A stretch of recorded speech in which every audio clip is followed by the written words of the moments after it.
усетихме как си отиде, как отмина горещото лято и настъпи съвсем непредвиден този кротък сезон на тъгата. Пожълтяха внезапно листата и дърветата пролет сънуват, а земята покрита с позлата за горещото лято тъгува.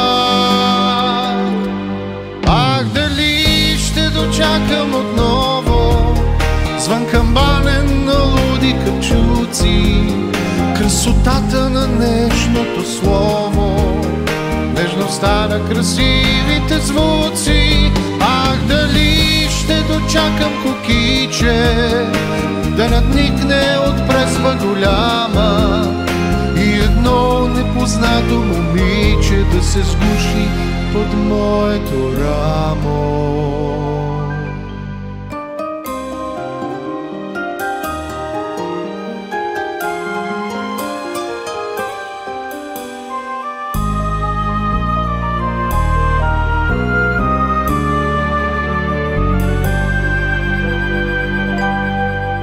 В този свят, като в собствен театър, всеки сам прави своята роля и единствен студения вятър се скитосва безгрижен на воля.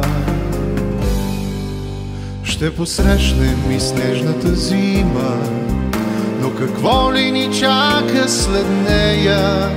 Дали пак ще съм с моята любима или вятърът ще я отвее? Ах, дали ще дочакам отново звън камбанен на луди капчуци, красотата на нежното слово, нежността на красивите звуци. Ах, дали ще дочакам кукиче да надникне от преспа голяма и едно непознато момиче да се сгуши под моето рамо.